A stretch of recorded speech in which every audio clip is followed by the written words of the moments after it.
நவீன மருத்துவ முறையில் நாம் எடுத்துக்கொள்ளும் அனைத்து மருந்துகளுமே நமக்கு பக்க விளைவுகளை ஏற்படுத்துகின்றது. ஆனால் நம் பாரம்பரிய முறைப்படியான அனைத்து மூலிகைகளுமே நமக்கு பக்க விளைவுகளை ஏற்படுத்தாது என்கிறார் டாக்டர் கௌதமன் அவர்கள். நம் விடையிலேவா நிகழ்ச்சியின் அடுத்த பகுதியாக வரவிருப்பது பல்லாண்டு வாழ்ந்திட. அன்பான கலைஞர் தொலைக்காட்சி நேயர்களுக்கு என்னுடைய இனிமையான காலை வணக்கங்கள். இன்றைக்கி நம்ம பார்க்கக்கூடிய தாவரத்துடைய பெயரை கேட்டாலே இதோடைய மருத்துவ குணம் என்ன அப்படிங்கிறது நம்ம எல்லாருக்குமே தெரியும். ரொம்ப அழகான ஊதா நிறமான பூக்களை கொண்டு தரையில் படர்ந்து வளரக்கூடிய ஒரு செடி வகை தாவரம் இந்த கேசவர்தினின்னு சொல்லக்கூடிய தாவரம். கேசவர்தினி பெயர் கேட்டாலே தெரியுது இல்லையா? தலைமுடியை நீளமாகவும் கருமையாகவும் ஆரோக்கியமாகவும் வைத்து கொள்வதற்கு இயற்கை கொடுத்திருக்கின்ற மிகப்பெரிய ஒரு மருந்து தான் அந்த கேசவர்தினி. பொதுவாக அந்த கேசவர்தினி பார்த்திங்கன்னா சத்தீஸ்கர் மாநிலத்தில், ஜார்க்கண்ட் மாநிலத்திலலாம் மிக அதிகமாக இருக்கக்கூடிய ஒரு தாவரம். நம்ம ஊரில் எப்படி அருகம்புல் பார்க்குறோமோ அந்த ஊரில் இருக்கக்கூடிய ஒரு தாவரம்.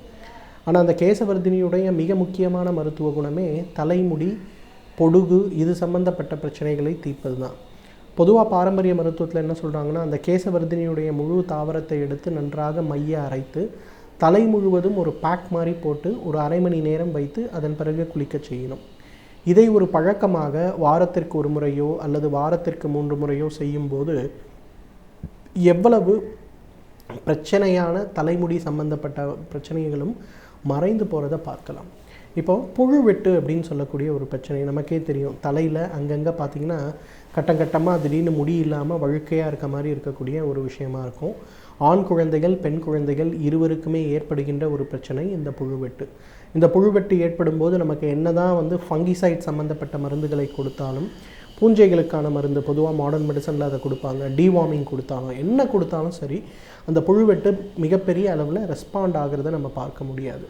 அந்த வகையில் பார்த்திங்கன்னா கேசவர்தினுடைய சாம்பல் பொதுவாக பாரம்பரிய மருத்துவத்தில் என்ன பண்ணுவாங்கன்னா, இதை நல்லாக அரைத்து வட்டமாக தட்டிட்டு அதை 2 ஓடுக்குள்ளே வச்சு புடம் போட்டுருவாங்க. அதன் பிறகு அதுலேருந்து பார்த்திங்கன்னா கருமை நிறமான சாம்பல், அடர் கருமை நிறமான சாம்பல் வரதை நம்ம பார்க்கலாம். அந்த சாம்பலை சிறிதளவு எடுத்து தேங்காய் எண்ணெயில் தடவி எங்கெல்லாம் அந்த பேட்ச் இருக்கோ அந்த இடத்துல ஒரு 10 மாதிரி போட்டு அப்படியே விட்டுறணும். இதை ஒரு பழக்கமாக ஒரு 48 நாட்கள் செய்யும்போது அந்த இடத்துல இருக்கக்கூடிய அந்த பேட்சஸ் எல்லாமே முழுமையாக மறைந்து போகிறத நம்ம பார்க்க முடியும். அந்த அளவுக்கு புழுவெட்டு சம்பந்தப்பட்ட பிரச்சனைகளுக்கு மிகச்சிறந்த மருந்து இந்த கேசவர்தினி.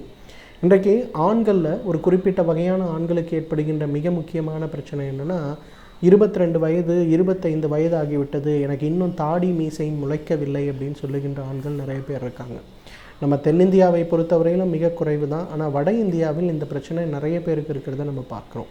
அவங்கெல்லாம் இந்த கேசவர்தினியுடைய இலையை எடுத்து நன்றாக மைய அரைத்து தாடி மீசை வளரக்கூடிய இடங்கள்லாம் தடவி ஒரு மணி நேரம் வைத்து அதன் பிறகு முகம் கழுவணும். இதை ஒரு பழக்கமாக அவங்க செய்யும்போது எவ்வளவு நாள்பட்ட பிரச்சனையாக இருந்தாலும் அந்த இடத்தில் தலைமுடி வளருவதை பார்க்க முடியும்.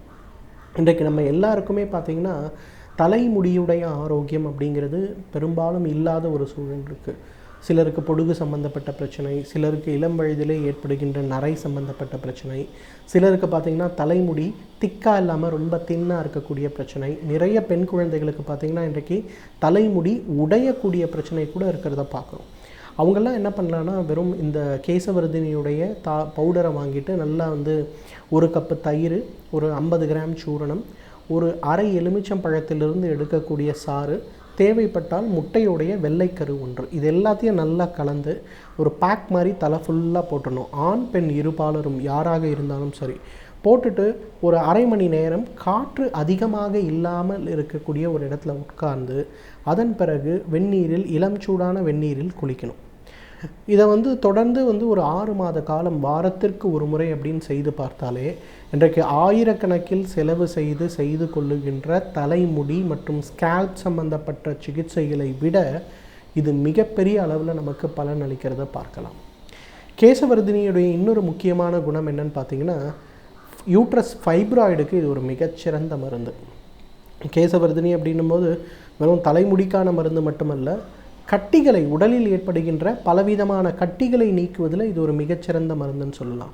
கட்டிகள் அப்படின்னு சொல்லும்போது பெண்களுக்கு மார்பகத்தில் ஏற்படுகின்ற கட்டிகளானாலும் சரி, அதே போல் கருப்பையில் ஏற்படுகின்ற கட்டிகளானாலும், மூலம் சம்பந்தப்பட்ட பிரச்சனையாக இருந்தாலும், ஃபிஸ்டுலா சம்பந்தப்பட்ட பிரச்சனையாக இருந்தாலும், எந்த மாதிரி பிரச்சனையாக இருந்தாலும் இந்த கேசவர்தினியுடைய அந்த ஒரு சூரணத்தை ஒரு தேக்கரண்டி எடுத்து டீ போடுற மாதிரி 200 மில்லி தண்ணீர் 5 கிராம் சூரணத்தை இட்டு கொதிக்க வைத்து வடிகட்டி அதில் பனங்கற்கண்டோ தேனோ கலந்து ஒரு நாளைக்கு 2 வேளையோ 3 வேளையோ தொடர்ந்து சாப்பிட்டு கொண்டிருந்தாலே அந்த கருப்பையில் ஏற்படுகின்ற கட்டிகள், மார்பகத்தில் ஏற்படக்கூடிய கட்டிகள், மார்பகத்தில் ஏற்பட்ட கேன்சர் சம்பந்தப்பட்ட கட்டிகளாக இருந்தாலும் அந்த கட்டிகளுக்கு பிறகு அவர்களுக்கு மீண்டும் வராமல் தடுப்பதற்கு இந்த கேசவர்தினி மிகப்பெரிய அளவில் உதவி செய்கிறத பார்க்கலாம். இன்றைக்கி நிறைய பேர் குழந்தை இல்லாமல் கஷ்டப்படுறாங்க. அந்த குழந்தை இல்லாமல் கஷ்டப்படும் போது அவங்களுக்கு பொதுவாக கொடுக்கக்கூடிய மருந்துகளில் அந்த ஃபோலிக் ஆசிட் டேப்லெட்டும் ஒன்றா இருக்கிறத பார்க்குறோம். ஆர்டிஃபிஷியலாக இருக்கக்கூடிய ஒரு ஃபோலிக் ஆசிட் டேப்லெட்ஸை விட இயற்கையான ஃபோலிக் ஆசிட், அமினோ ஆசிட் மற்றும் புரோட்டீன்கள் இருக்கக்கூடிய இந்த கேசவர்தினியுடைய சூர்ணத்தை எடுத்துக்கொண்டாலே அவர்களுடைய ஆரோக்கியம், கருமுட்டையுடைய வளர்ச்சி, கருமுட்டையுடைய ஆயுள் திறன் இதெல்லாம் அதிகரிக்கிறத பார்க்கலாம். இன்றைக்கு நிறைய பேருக்கு பார்த்திங்கன்னா திறனுள்ள கருமுட்டையுடைய வளர்ச்சி இல்லாமல் இருப்பது, அல்லது கருமுட்டை வளர்ந்தாலும் மிக வேகமாக இறந்து விடுவது அப்படிங்கிற 2 பிரச்சனை இன்றைக்கு நிறைய பெண்களுக்கு இருக்கிறத பார்க்குறோம். இந்த 2 பிரச்சனைகளுக்குமே நல்ல தீர்வளிக்கக்கூடிய ஒரு மருந்து இந்த கேசவர்தினி. கேசவர்தினியை இலை, பூ எல்லாத்தையும் சேர்த்து அரைத்து ஒரு நெல்லிக்காய் அளவு அதை எடுத்து காலை எழுந்தவுடன் வெறும் வயிற்றில் அந்த நெல்லிக்காய் சாப்பிட்டு கொஞ்சம் வெந்நீர் குடிக்கணும். அடுத்த 1 மணி நேரத்திற்கு எந்த உணவுமே எடுத்துக்கொள்ளக்கூடாது. இதை ஒரு 3 மாத காலம் தொடர்ந்து ப்ராசஸ் செஞ்சுட்டு வந்தோம்னாலே ஏஎம்ஹெச்ன்னு சொல்லுவோம், ஆன்டி முலரியன் ஹார்மோன் சொல்லுவோம். இந்த ஆன்டி முலரியன் ஹார்மோன் தான் பெரும்பாலும் பார்த்திங்கன்னா கருமுட்டையுடைய வளர்ச்சியையும் கருமுட்டையுடைய திறனையும் திடத்தையும் குறிக்கக்கூடிய முக்கியமான ஒரு ஹார்மோன். இந்த ஹார்மோனுக்கு இன்றைக்கு ஆர்டிஃபிஷியல் இன்ஜெக்ஷன்ஸ் இருந்தாலும் கூட இயற்கையான முறையில் உருவாகக்கூடிய ஒரு வாய்ப்பு இந்த கேசவர்தினியால் கிடைக்க வாய்ப்பு இருக்கிறது. இந்த கேசவர்தினியை நெல்லிக்காய் அளவுக்கு எடுத்து காலை வெறும் வயிற்றில் சாப்பிட்டு அடுத்த 1 மணி நேரம் எதுவுமே சாப்பிடக்கூடாது. அதன் பிறகு வெந்நீர் குடிக்கணும். இந்த கேசவர்தினியை இதற்கு சாப்பிடும்போது அந்த நேரங்களில் வேறு எதுவும் அசைவ உணவு இல்லாமல் பார்த்து கொள்ள வேண்டியது மிக மிக அவசியம். ஸோ இதை ஒரு பழக்கமாக செய்யும் போதே அவர்களுக்கு நல்ல அளவில் கருமுட்டை வளர்ச்சி ஏற்படுவதை பார்க்கலாம். அதே போல் இன்றைக்கு நிறைய ஆண்களுக்கு பார்த்திங்கன்னா வெரிகோசெல் அப்படின்னு சொல்லக்கூடிய ஒரு பிரச்சனை, அவர்களுடைய விதைப்பையின் மேலே இருக்கக்கூடிய இரத்த குழாயில் அடைப்பு, அது ஏற்படும் போது என்னாகுது, உயிரணுக்களுடைய எண்ணிக்கை குறைகிறது. அறுவை சிகிச்சை செய்து கொண்டாலும் கூட மீண்டும் மீண்டும் ஏற்படுகின்ற வெரிகோசெல் நிறைய இருக்கிறது. இதை குறைக்கக்கூடிய சக்தி கூட கேசவர்தினிக்கு உண்டு. எனவே நேயர்களே, இந்த கேசவர்தினியை பொறுத்தவரையிலும் எந்த வகையான தலைமுடி சம்பந்தப்பட்ட பிரச்சனைகளுக்கும் இன்றைக்கு காஸ்மெட்டிக் இண்டஸ்ட்ரியில் போய் நம்ம செலவு பண்ணுற தொகையில் 1ல் 1000ல் 1 பங்கு கூட இந்த கேசவர்தினியுடைய விலை கிடையாது. ஆனால் இதை தொடர்ந்து வாரத்திற்கு ஒரு முறை உபயோகப்படுத்தும் போது தலைமுடி சம்பந்தப்பட்ட எல்லா பிரச்சனையும் மறைந்து போகிறத பார்க்கலாம். தகுந்த மருத்துவ ஆலோசனையின் பேரில் சரியான முறைப்படி இதை உபயோகப்படுத்தி வந்தோமேயானால் நம்மாலும் பல்லாண்டு காலம் ஆரோக்கியமாக வாழ்ந்திட முடியும். நாள்தோறும் சமூகத்தில் நடக்கும் பலவிதமான பிரச்சனைகளையும் அதற்கு உண்டான தீர்வுகளையும் நம் இடையே பகிர்ந்து கொண்டு வருகிறார் மனுஷபுத்திரன் அவர்கள். இன்று எந்த சமூக பிரச்சனைக்கான தீர்வினை வழங்க வருகிறார் என்பதை பார்க்கலாம். நம் விடையிலே நிகழ்ச்சியின் அடுத்த பகுதியாக வரவிருப்பது தேதும் நன்றும்.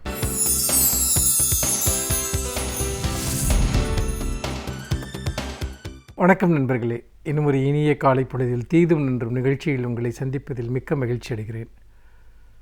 பொதுவாக குழந்தைகளை வளர்ப்பது தொடர்பான பல்வேறு விதமான நெருக்கடிகள் இன்றைய நவீன வாழ்க்கையில் உருவாகி இருக்கின்றன என்று சொல்லலாம்.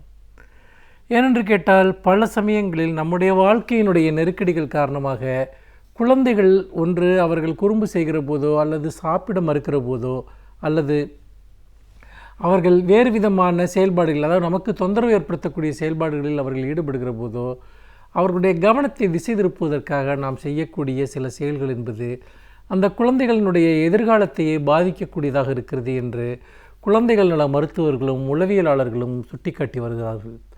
இருந்தும் கூட நம்மில் பலர் நம்முடைய வாழ்க்கை நெருக்கடியின் காரணமாக அப்படிப்பட்ட செயல்களை நாம் எந்த தயக்கமும் இல்லாமல் தொடர்ந்து செய்து கொண்டிருக்கிறோம் என்பதை இங்கே வருத்தத்துடன் நினைத்து பார்க்க வேண்டியிருக்கிறது. நிறைய வீடுகளில், பெரும்பாலான வீடுகளில் இன்றைக்கு குழந்தைகள் ஒன்று சாப்பிட மறுத்தாலோ அல்லது வேறு விதமான ஒரு தொந்தரவான குறும்புகளில் ஈடுபட்டாலோ அல்லது சத்தம் எழுப்புவது அல்லது சண்டையிட்டுக் கொள்வது போன்ற விஷயங்களை குழந்தைகளுக்கு இயல்பாக இருக்கக்கூடிய இந்த விஷயங்களை செய்தாலோ நாம் அதன் மூலமாக எரிச்சல் அடைந்தால் உடனடியாக நாம் செய்யக்கூடிய விஷயம் என்னவென்றால் குழந்தைகளை ஒரு டெலிவிஷன் முன்னால் அமர்த்தி வைப்பது, ஒரு தொலைக்காட்சி பெட்டியின் முன்னால் அமர்த்தி வைப்பது, அல்லது அவர்களுக்கு ஒரு வீடியோ கேம்ஸ் அல்லது ஒரு ஐஃபோன் அல்லது ஒரு செல்ஃபோனில் இருக்கக்கூடிய விளையாட்டுகளை அவர்களுக்கு கொடுப்பது, வீடியோ காட்சிகளை பார்ப்பதற்கு அவர்களை அனுமதிப்பது. இதன் மூலமாக அவர்கள் நம்மை தொந்தரவு செய்யாமல் இருந்தால் போதும் என்கிற ஒரு மனநிலை என்பது இன்றைக்கு நமக்கு வந்துவிட்டது. இதன் காரணமாக குழந்தைகளுக்கு இத்தகைய காட்சி அனுபவத்திற்குள்ளாக அவர்களை தொடர்ந்து நாம் செலுத்தி கொண்டிருக்கிறோம். ஆனால் இதனுடைய விளைவுகள் என்பது மிக மோசமாக இருக்கின்றன என்று குழந்தைகள் நல மருத்துவர்கள் சுட்டிக்காட்டுகிறார்கள். முக்கியமாக ஒரு குழந்தை அது தொடர்ந்து தொலைக்காட்சி பெட்டியை பார்த்து கொண்டிருக்கிற போது அல்லது தொலைக்காட்சியில் வரக்கூடிய படங்களையோ கார்ட்டூன்களையோ அல்லது வீடியோ கேம்ஸ்களையோ விளையாடி கொண்டிருக்கிற போது அதுதான் நிஜ உலகம் என்று அது நம்ப ஆரம்பித்து விடுகிறது. ஏனென்றால் நீங்கள் ஒரு வீடியோ கேம்ஸை எடுத்துக்கொள்ளுங்கள் அல்லது ஒரு தொலைக்காட்சியில் வரக்கூடிய நிகழ்ச்சியை எடுத்துக்கொள்ளுங்கள், அதில் ஏராளமான பரபரப்பான சம்பவங்கள், ஹைப்பர் ஆக்டிவிட்டி என்று சொல்வார்களே, அப்படிப்பட்ட ஒரு சம்பவங்கள் அதில் நடந்து கொண்டே இருக்கும். அதில் எழுதப்பட்டிருக்கக்கூடிய திரைக்கதை, அதில் காட்சிப்படுத்தப்பட்டிருக்கக்கூடிய விதம் எல்லாமே ஒரு சுவாரஸ்யத்தை உண்டு பண்ணுவதற்காக, பார்வையாளனை தொடர்ந்து தன்னுடைய கட்டுப்பாட்டில் வைத்திருப்பதற்காக நிறைய விஷயங்கள் அப்படி நடந்து கொண்டிருக்கும். ஆனால் யதார்த்த வாழ்க்கை என்பது அது மிகவும் மெதுவாக நகரக்கூடியது. அதிகமாக வீடியோ படங்களையோ அல்லது தொலைக்காட்சிகளையோ பார்க்கக்கூடிய அல்லது வீடியோ கேம்ஸ்களை விளையாடக்கூடிய குழந்தைகள் நிஜ உலகம் என்பது தங்களுக்கு போர் அடிக்கிறது என்கிறார்கள். நிஜ உலகத்தில் இருக்கக்கூடிய விளையாட்டுகள் அவர்களுக்கு சுவாரஸ்யம் தரக்கூடியதாக இல்லை.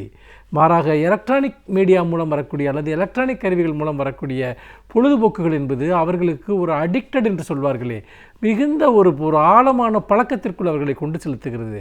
ஆக அவர்கள் தொலைக்காட்சிகளோ அல்லது வீடியோ கேம்ஸ்களிலேயோ பார்க்கிற உலகம்தான் நிஜ உலகம் என்று அவர்கள் நம்ப ஆரம்பித்து விடுகிறார்கள். இது ஒரு முக்கியமான ஒரு பிரச்சனை. இன்னொரு பிரச்சனை என்பது அவர்கள் மற்றவர்களோடான அவர்களுடைய தொடர்புகள் என்பது குறைந்து விடுகின்றன.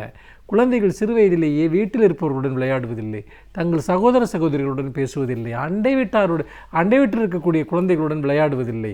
அவர்கள் சிறிய நேரம் கிடைத்தால் கூட, தங்களுடைய பள்ளி படிப்பு போக சிறிய நேரம் கிடைத்தால் கூட இது போன்ற விஷயங்களுக்குள் தங்களை புதைந்து கொள்வது என்பது இன்றைக்கு ஒரு மிகப்பெரிய பழக்கமாக மாறிவிட்டது. இதன் காரணமாக என்ன நடக்கிறது என்று சொன்னால், குழந்தைகள் மொழியை கற்றுக்கொள்வதனுடைய திறன் குறைகிறது என்று ஆய்வாளர்கள் சுட்டிக்காட்டுகிறார்கள். அதாவது எழுத்துக்களை பழகிக்கொள்வது அல்லது ஒரு வாக்கியங்களை கோர்வையாக சேர்த்து பேசுவது, அது லாஜிக்கல் மைண்ட் என்று சொல்வார்களே, அப்படிப்பட்ட விஷயங்களில் அதாவது அவர்களுக்கு மிகவும் தாமதமாக அவர்கள் மொழி அறிவை பெறுகிறார்கள், தாமதமாக எழுத்து பயிற்சியை பெறுகிறார்கள். சாதாரணமாக அந்த குழந்தைகள் ஒரு மொழியை அல்லது எழுத்துருக்களை கற்றுக்கொள்ள வேண்டிய வயதில் அதை கற்றுக்கொள்ள முடியாதவர்களாக அவர்கள் இருக்கிறார்கள். மிகவும் தாமதமாக இந்த விஷயம் அவர்களுக்கு நடக்கிறது என்று சுட்டிக்காட்டுகிறார்கள். அதே போல் திங்கிங் என்பது புற உலகத்திலிருந்து யதார்த்தத்திலிருந்து சிந்தனைகள் பிறப்பதற்கு பதிலாக இந்த வீடியோ காட்சிகளோ அல்லது தொலைக்காட்சிகளோ உருவாக்கக்கூடிய இல்லூஷன், அதாவது மாயைகள், அதன் வழியாக அவர்களுடைய சிந்தனை என்பது கட்டமைக்கப்படுகிறது. இன்னொன்று, அவர்கள் வயதுக்கு மீறிய மனப்போக்குகளை அல்லது சிந்தனை போக்குகளை உடையவர்களாக மாறுகிறார்கள். பெரியவர்களைப் போல யோசிப்பது அல்லது பெரியவர்களுடைய உலகத்தை அவர்கள் வாழ்வது, இப்படிப்பட்ட ஒரு பிரச்சனைகளின் காரணமாக நிறைய குழந்தைகளுடைய இளமை காலம் என்பது இன்றைக்கு ஒரு பெரிய சிக்கலுக்கு ஆளாகி இருக்கிறது. பல நேரங்களில் நாம் நம்முடைய பொறுப்புகளை நிறைவேற்ற முடியவில்லை என்பதற்காக, நம்முடைய கடமைகளை நிறைவேற்ற முடியவில்லை என்பதற்காக இதுபோன்ற குறுக்கு வழிகளில் குழந்தைகளுடைய கவனத்தை திசை திருப்புகிற ஒரு வேலையை நாம் தொடர்ந்து செய்து கொண்டே இருக்கிறோம். அப்படி செய்வது என்பது அந்த குழந்தையை நாம் மிகப்பெரிய அளவிற்கு அவர்களுக்கு ஒரு தீங்கை இழைக்கிறோம் என்பதை நாம் மறந்துவிடக்கூடாது. நீங்கள் நம்மை விட மிக அதிகமாக எலக்ட்ரானிக் சாதனங்களை அல்லது நவீன தொழில்நுட்பத்தை பயன்படுத்தக்கூடிய நாடுகளில் மிக திட்டவட்டமாக குழந்தை வளர்ப்பு தொடர்பான அந்த கைட்லைன், அந்த வழிகாட்டக்கூடிய நெறிமுறைகள் என்ன சொல்கின்றன என்றால், அமெரிக்கா போன்ற நாடுகளில் கூட ஒரு குறிப்பிட்ட வயது வரைக்கும் குழந்தைகளிடம் செல்ஃபோன்களை கொடுக்கக்கூடாது, வீடியோ கேம்ஸ்களை கொடுக்கக்கூடாது என்றெல்லாம் கடுமையான அறிவுறுத்தல்கள் அங்கு செய்யப்படுகின்றன.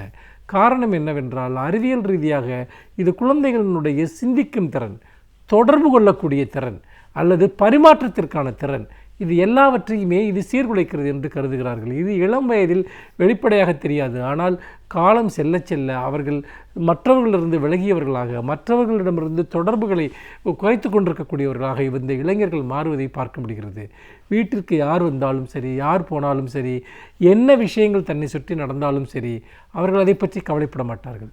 மாறாக இவர்களாகவே இவர்களுக்குள் ஒரு உலகத்தை உருவாக்கி கொள்வார்கள். அந்த உலகத்திற்குள்ளேயே இவர்கள் வாழ்ந்து கொண்டிருப்பார்கள்.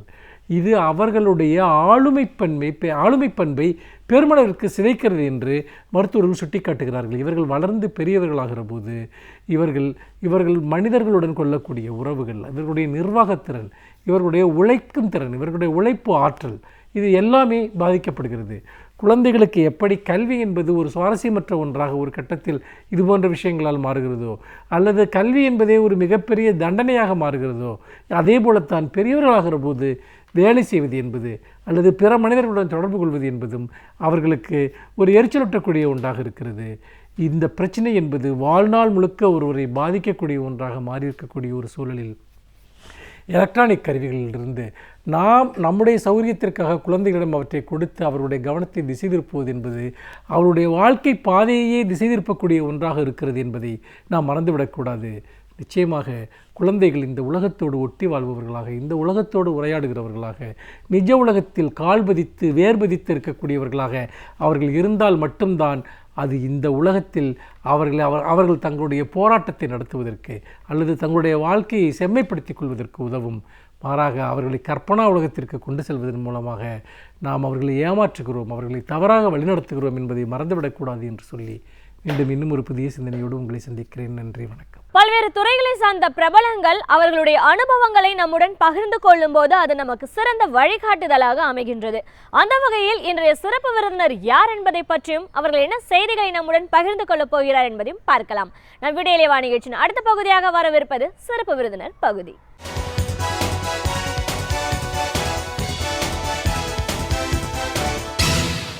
வணக்கம் நேர்களே, விடியலை வா நிகழ்ச்சியின் சிறப்பு விருந்தினருக்கான நேரம் இது. இன்றைய சிறப்பு விருந்தினர் இந்திய தொழிற்சங்க மையத்தின் மாநில செயலாளர் திரு கண்ணன்.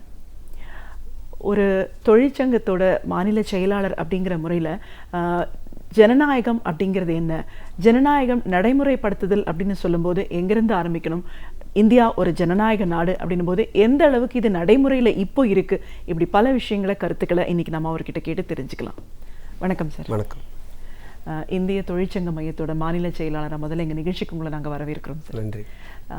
தொழிற்சங்கம் அமைப்பு இதெல்லாம் பேசும்போது நம்மளுக்கு நிறைய கேள்விகள் இருக்கும். இன்றைக்கி இருக்கிற சூழல் எப்படி இருக்குது, மக்களோட மத்தியில் என்ன மாதிரியான ஒரு பிரச்சனைகள் இருக்குது, ஒரு அரசு மூலமாக எப்படிப்பட்ட ஒரு தீர்வை எதிர்பார்க்குறீங்க, இப்படின்னு பல கேள்விகள் இருக்குது. அப்படின்னாலும் இந்தியா ஒரு ஜனநாயக நாடு அப்படின்னு நம்ம சொல்கிறோம். அதில் எந்த அளவுக்கு ஜனநாயகம் இன்றைக்கி நடைமுறைப்படுத்தப்பட்டிருக்கு, இதுவும் சாமானிய மக்கள், அடித்தட்டு மக்கள் இது எவ்வளோ தூரம் போய் சேர்ந்துருக்கு, இன்றைக்கி சட்டசபையிலேயே ஜனநாயகம் ஒரு கேள்விக்குறின்ற ஒரு விமர்சனங்கள்லாம் இருக்கக்கூடிய இந்த சூழல்ல ஜனநாயகம் நடைமுறைப்படுத்துது சார்ந்த பல விஷயங்களை, கருத்துக்களை எங்க நேர்களோட நீங்க முழுமையா பகிர்ந்துக்கணும் சார். கண்டிப்பா. முதல்ல நம்ம டெமோக்ராட்டிக் கண்ட்ரின்னு சொல்றோம், உண்மையிலேயே டெமோக்ரஸி அப்படிங்கிறது என்ன சார்?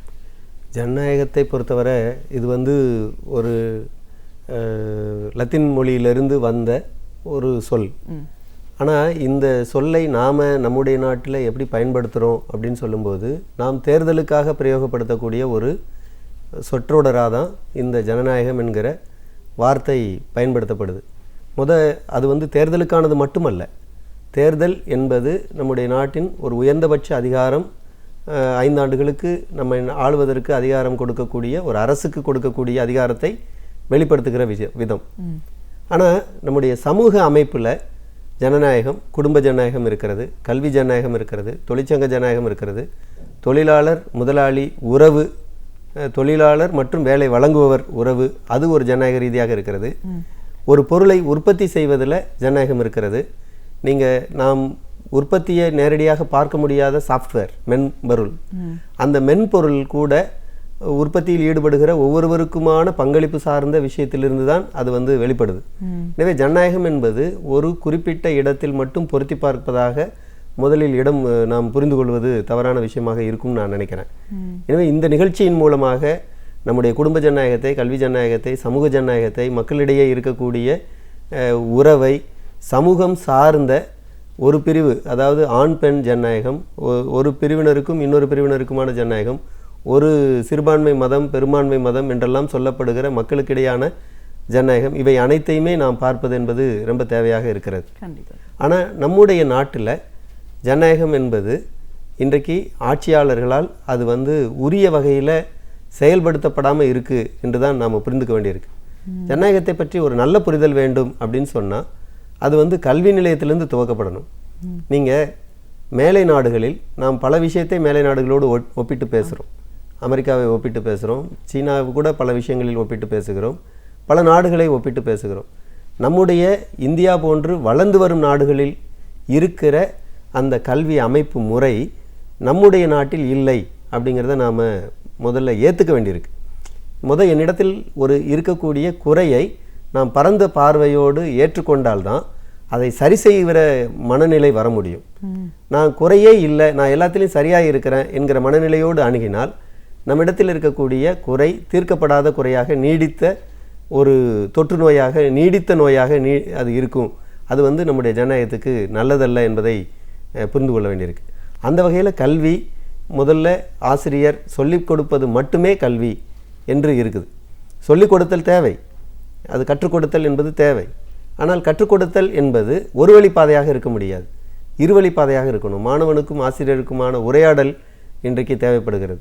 அந்த உரையாடல் அந்த மாதிரியான ஜனநாயகத்திலிருந்து தான் நாம் ஜனநாயகத்தை அனுபவிக்கக்கூடியவர்களாக மாற முடியும். அப்படி ஒரு தலைமுறையை இன்றைக்கு உருவாக்க வேண்டிய பொறுப்பு இருக்குது. அந்த மாதிரியான ஒரு வகுப்பறை ஜனநாயகத்தை துவக்கி நாம் ஆட்சியாளர்களுடைய ஜனநாயகத்தை நோக்கி செல்ல வேண்டிய, ஒட்டுமொத்த சமூகத்தினுடைய ஜனநாயகத்தை நோக்கி செல்ல வேண்டிய பொறுப்பு என்பது இருக்குது. இப்போ நான் தொழிற்சங்கத்தினுடைய ஒரு பிரதிநிதியாக உங்களிடத்தில் இப்போ பேசிகிட்டு இருக்கிறேன். அப்போ தொழிற்சங்கத்தில் எங்களுக்கு சொல்லப்பட்டிருக்கக்கூடிய அரசு வடிவமைத்திருக்கக்கூடிய ஜனநாயகம் என்ன அப்படின்னு சொன்னால், நாங்கள் இயற்றக்கூடிய தீர்மானம் துவங்கி, நாங்கள் முன்மொழியக்கூடிய கோரிக்கைகள் துவங்கி, நாங்கள் அரசிடம் பேசுகிற எல்லாவற்றிற்கும் எங்களுடைய உறுப்பினர்களின் ஆண்டு பேரவையோ அல்லது எங்களுடைய உறுப்பினர்களுடைய ஒப்புதல் பெறப்பட்டதா என்பதை பரிசோதித்து பார்க்கிற அதிகாரிகள் இருக்கிறாங்க. தொழிலாளர் நலத்துறை அத்தகைய அதிகாரம் பெற்றதாக இருக்கிறது. அப்போ இந்த விஷயம் தொழிலாளர்களுக்கு பொருந்தும் பட்சத்தில் அது உழைப்பின் பாத்திரமாக இருக்கக்கூடிய, உற்பத்தியின் பாத்திரமாக இருக்கக்கூடிய தொழிலாளருக்கும் தொழில் வேலை வழங்குவோருக்கும் இடையிலான உறவை அது சரி செய்ய வேண்டியிருக்கு. அரசு இந்த வகையில் சரி செய்ய வேண்டிய பல்வேறு நடவடிக்கைகள் இருக்குது என்பதைத்தான் நாம் ஜனநாயகத்தில் புரிந்து கொள்ள வேண்டிய விஷயமா நான் பார்க்குறேன். கண்டிப்பாக சார். இப்போ ஜனநாயகம் என்ன அப்படின்னு நம்ம பார்த்தோம்னா, ஏதோ ஒரு இடத்துல மட்டும் இல்லை, ஒவ்வொரு இடத்துலையும் அந்த ஜனநாயகம், வீடாக இருந்தாலும் சரி, கல்விக்கூடமாக இருந்தாலும் சரி, பணிபுரிகிற இடமா இருந்தாலும் சரி, சமூகமாக இருந்தாலும் சரி, எல்லாருக்கும் எல்லாமே எல்லா விஷயங்களையும் சரியான ஒரு புரிதலில் கோணத்தில் போய் சேர வேண்டிய அவசியம் இருக்குது அப்படிங்கிறத நம்ம பார்க்கணும். இப்போ நம்மளை பொறுத்த வரைக்கும் இதை வீட்டிலிருந்து நம்ம ஆரம்பிக்கிறோம்னு வச்சுக்கோங்க சார். இப்போ ஒரு குடும்பம்னா அதில் ஒரு காலகட்டத்தில் பார்த்தீங்கன்னா ஒரு பெரிய கூட்டு குடும்பம், நிறைய பேர் இருப்பாங்க, அனுசரிப்பு புரிதல் இப்படிலாம் நிறைய. இப்போ ஒரு குடும்பம்னா 2 பேர் அப்படிங்கிற ஒரு இதுவாக சுருங்கிருச்சு. இப்போ ஒரு கணவன் மனைவி இவங்க 2 பேருக்குள்ளே இருக்கிற ஒரு ஜனநாயகம் அப்படின்னா என்னன்னு சொல்லுவீங்க? இது ரொம்ப ரொம்ப விட்டு கொடுத்தல் சார்ந்த ஒரு நடைமுறையாக இன்றைக்கி தேவைப்படுது. கூட்டு குடும்பத்தில் ஏதோ ஒரு இடத்தில் ஒருவரை காயப்படுத்திட்டா அங்கே கன்சோல் பண்ணுவதற்கு, ஆற்றுப்படுத்துவதற்கு மற்ற உறவினர்கள் இருப்பாங்க. இந்த நியூக்ளியர் ஃபேமிலியில் தனி குடும்பங்களில் வரக்கூடிய விஷயம் என்ன அப்படின்னு சொல்லும்போது, நீங்கள் கேட்ட கேள்வி ரொம்ப ரொம்ப இன்றைக்கி தேவையாக இருக்குது. ஏன்னா நீங்கள் கேட்ட ஒரு விஷயம் காதல் திருமணம் செய்து கொண்ட தம்பதியினர் கூட இன்றைக்கு நீதிமன்றத்தில் விவாகரத்து பெறக்கூடிய ஒரு சமூக சிக்கல் உருவாயிருக்கிறத நாம் பார்க்குறோம். அப்போ இந்த மாதிரியான விஷயங்கள் எங்கிருந்து துவங்குது அப்படின்னா, ஒருவரை புரிந்து கொள்வதிலும், ஒருவருக்கான உரிமையை விட்டு கொடுப்பதிலும், அந்த உரிமையை ஒவ்வொருவருக்கும் இருக்கிற உரிமையை பாதுகாப்பதிலும், விட்டு கொடுப்பது என்பதை விட பாதுகாப்பதிலும் அந்த இருவரும் சம பங்களிப்பு செய்ய வேண்டிய அவசியம் இருக்குது. அந்த தன்மையில் பார்க்கிற போது தான் குடும்ப ஜனநாயகம் என்பது நிலைநிறுத்தப்படும். நம்முடைய நாட்டில் ஒரு நீண்ட இடைவேளைக்கு பிறகு, நீண்ட இடைவேளை என்பது இல்லை, ஒரு நீண்ட போராட்டத்திற்கு பிறகு அண்மையில் 6-7 ஆண்டுகளுக்கு முன்பு குடும்ப வன்முறை தடுப்பு சட்டம் என்பது கொண்டு வந்திருக்கு. கூட்டு குடும்பம் இருந்த காலத்தில் வன்முறை என்பது மிக மோசமாக இருந்திருக்கு குடும்பங்களில். இன்றைக்கும் தனி குடும்பங்களில் அது மிக அதிகமாக இருக்குது. இந்த வன்முறை ஒருவர் மீது குறிப்பாக பெண் தான் அங்கு பாதிக்கப்படக்கூடிய நபராக இருக்கிறார். அந்த பெண்ணுக்கான உரிமையை பாதுகாப்பது, பெண்ணுக்கான சுதந்திரத்தை பாதுகாப்பது என்பதோடு ஜனநாயகம் இருக்குது அப்படிங்கிறதான். அப்போ இந்த குடும்ப வன்முறையை தடுப்பதற்கே ஜனநாயக புரிதல் இந்த இருவருக்கும் இடையில் நல்ல முறையில் இருந்தால் நிச்சயமாக அதை ஒரு ஆரோக்கியமான குடும்ப உறவாக மேம்படுத்தி கொண்டு போக முடியும்.